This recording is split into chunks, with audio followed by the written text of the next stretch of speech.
What's going on, class? This is week number 8. That's right, we are still in week number 8 of your 7313 class, which is Collection and Access Management.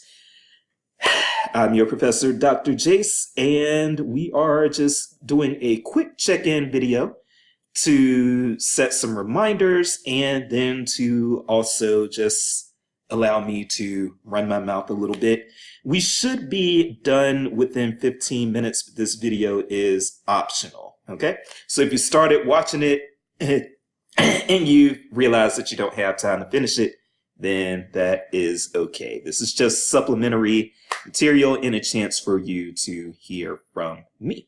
So without further ado, the first reminder, which is also the most important of the reminders, is that on Thursday, you all have an assignment due. Hopefully, you have already started working on this, but if you have not, then you need to go ahead and get going on it, because this assignment may take you longer than you expect, and you have until Thursday at 11:59 Central Daylight Time in order to complete it.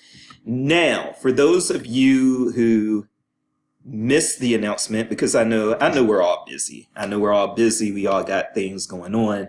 So, you can miss an announcement at any point. But if you missed the announcement, one thing that Dr. Beth has done in her class is that she has provided examples for this first written assignment for this class. So because she did that, I am going to do the same. Those of you who have had me in classes before know that I don't like giving examples too much, because it seems to rob people of creativity. They follow the examples too closely and it leads to them I don't know, I just think that it interrupts the thinking that should be involved with doing a paper and the discovery process. So even though I typically do not do sample assignments for most assignments, Dr. Beth has decided to offer sample assignments in her class, and like I told you all, I am not straying too far off of Dr. Beth's path, so I have done the same. So I sent that announcement with the examples on October the 8th. So if you have not looked at those but want to look at those, then go back into the announcements section of this course, find this October 8th announcement, and there are 2 sample assignments there. So that's the first thing. The second reminder is that yes, we will. That is right. We will have another sync session on Thursday from 7 to 8:30 Central Time. So I expect to see you all there. By signing up for this course, you have agreed to attend the synced sessions. We've only got one in October, so maybe you all might want to be thankful about that. I canceled the October 31st synced session because that is Halloween, and I want you all to spend Halloween, or if you prefer, All Saints Day Eve, whatever your preference is. That is, in my opinion, a family evening, maybe not a family day, but a family evening for sure, or an evening to have fun. So on October 31st, we will not have our synced session, and please go out, have fun with your families, or go out and have fun with friends. Please be responsible. Do not drink and drive. If you are partaking in substances that are harder than alcohol, please again be responsible. And such substances are legal in some states, so there is no shame in that, because we have students here from all states. Well, not all states, but many states. Okay. So now that that's out of the way, let's look at 2 things. We should be able to finish this within the next 10 minutes, so we should be keeping this at about 15 minutes. Okay, so with the next 10 minutes or so, what I wanted to do was just kind of show you two links related to the subject matter actually from last week, which was special collections and special collections librarianship. I hope you all enjoyed the dialogue with Stuart, and I will say that that actually aroused at least one person's curiosity. So hopefully it has aroused other people's curiosities and they just haven't reached out. But you want to become a special collections librarian. It can be done, but what I recommend is those types of jobs really are very coveted, very sought after. And so, what I recommend is taking just a few steps and a few leaps of extra initiative to try to land a special collections librarian job. And that might not be the job that you can get immediately out of library school. If you can land a special collections job immediately outside of library school, then go for it and consider yourself one of the lucky ones. But it does not always pan out that way.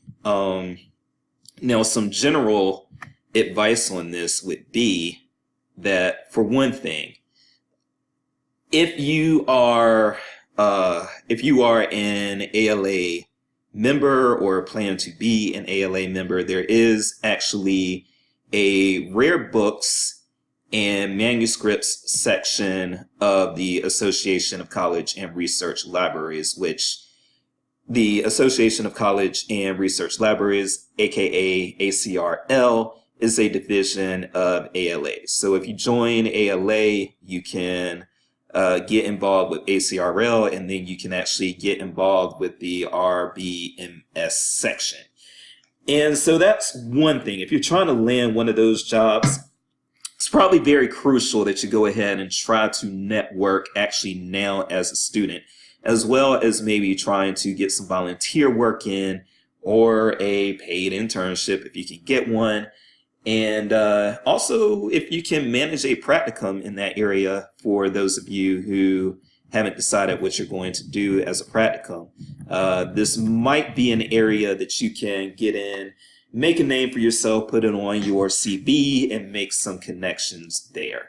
But as far as the actual baseline qualifications for becoming a special collections librarian, technically, and I do mean technically,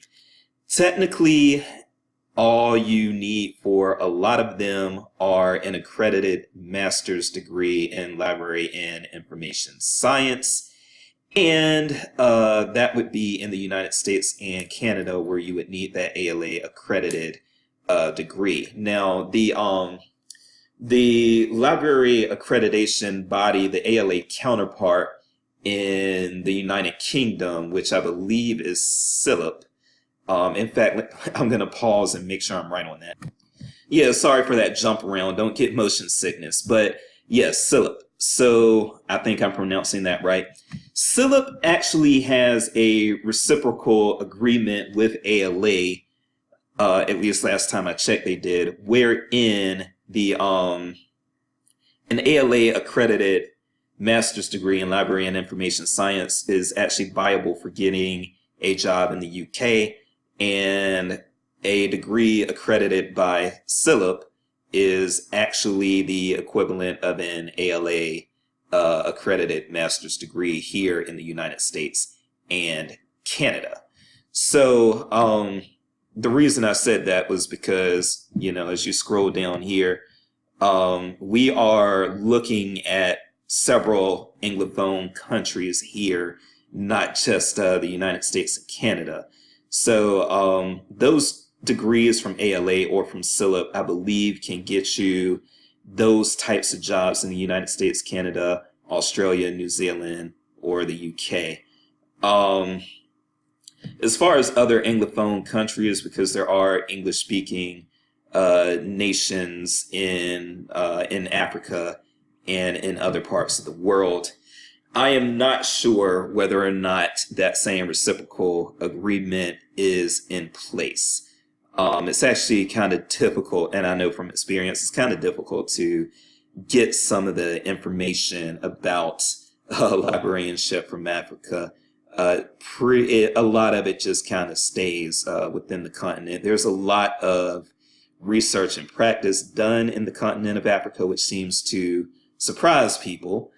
But I think the culture in a lot of Africa is pretty insular, and they don't share a lot outwardly, and there are some historical reasons for that, protecting their own um, intellectual, I don't know, intellectual production and things of that nature, protecting their own knowledge and things like that. Africans can be very skeptical of the West and the motives of the Western nations. Okay. Um, but I will also mention, as you see here, a lot of special collections librarians actually do either have a second master's degree or a doctorate degree. And I met several special collections librarians who had PhDs in such things as history or anthropology or things of that nature. And those PhDs actually make them pretty competitive for these jobs a lot of times. So just know that if you are looking specifically for something within special collections, if you don't have that PhD, you can still apply for a job, but you might be at a disadvantage because there are quite a few PhDs out there doing it. There are also, as you see in this highlight here, I actually missed how I got so ahead of myself that I actually didn't read close enough what this was saying. So the MLIS or MLS is commonly required, though some positions do allow for an MA or a PhD. Now I've seen really a lot of people with a combo of both the MLIS and either a second master's or a doctorate. And a lot of times the special collections librarians still, more often than not, they need that accredited MLIS degree in order to pursue those careers. Places where you can go to get experience to, again, make yourself a little bit, whether it's volunteer experience or not, just to make yourself a little more competitive for one of these jobs. Libraries, archives, and museums, those tend to be outlets where if you have some experience there, that can also help you kind of separate yourself from the rest of the pack when it comes to special collections. But you may not start out with special collections right outside of library school. Try to go for it if you can, but don't be surprised or disappointed if you try to pursue that type of degree and there are not, not degree, that type of position, and you are not able to get it right away outside of library school. Be persistent. It may take you a few years to get there, but if that's your goal, then keep doing whatever people recommend that you do in order to finally achieve that goal. And that's the name of the game for a lot of positions in our field. So, okay, we are going to go over 15 minutes. I am sorry. But the other thing that I wanted to point your attention to is this very brief but very useful special collections librarianship article that is from the Hack Library School. For one thing, if you have not been made aware of Hack Library School, please, as library school students, you will enjoy Hack Library School. It is, there's a lot to it, actually. I don't even know what to say, except it will probably be something that you find interesting if you are wanting to go into this field. And so there's some things, I'm not going to read this entire post verbatim. You do have you've got a URL here if you would like to do that. And then also you can Google Special Collections Librarianship, Hack Library School, and this is what is going to come up. However, again, tips for those who are interested in special collections. Get experience now. You work your way from the bottom up. it may again take you a while to get one of these types of jobs because they're not the most commonly seen jobs in the library field, but they're very heavily sought after. Do your research, try to job shadow again. It's very good to do that while you are still in library school. See if you can get a practicum or an internship or anything of that nature. Gain technology skills, and actually don't be shy. So here's one of the things, and I know it's going to sound like I'm being a little arrogant and tooting my own horn, but I'm just telling y'all what it is. I keep it real. So if y'all are shy about reaching out to people, then, and I know there are a lot of introverts and shy people in this field. I'm not shy, but I am an introvert. So I get the hesitation with communication, but I'm gonna tell y'all something straight up. If you need to ask a question, ask a question. And one thing that you can find out is, for instance, with this gain technology skills, you can actually contact people who are already special collections librarians and ask them what technology and other skills they possess that or that they learned or that they needed to learn in order to get where they are. And, just take that knowledge and, a lot of times people are very happy in this field to share their expertise and knowledge with you. All you have to do is reach out. So go ahead, reach out and try to learn that information, and you might be surprised. They might just give you exactly what you need to get yourself a leg up. Find your angle. What are you bringing to the job search that other candidates won't have? Yes, this is huge. And this is, again, why I was saying what I was saying earlier, because there are, even with some pretty undesirable jobs these days, a lot of times you can have a lot of candidates, and it's very hit or miss. Because I've also had people reach out to me and say, we have no applicants for our jobs. And that's at the same time that I hear a lot of MLIS holders saying, I can't find a job. So there's a weird little dynamic going on there. But still, there are a lot of very competitive jobs that a lot of people are applying for. And, therefore you do need to separate yourself from the pack. Finally, be realistic about the field. Now, you've got additional resources there, and then you also have a few comments. I have, just to be honest with you, not read these comments. Comments on Hack Library School can also be kind of interesting, so I might actually have a beer and read those later. But that's what it is. Even though I didn't manage to keep this under 15 minutes, I am going to keep it under 20. So we're going to be out, and I will see y'all on Thursday.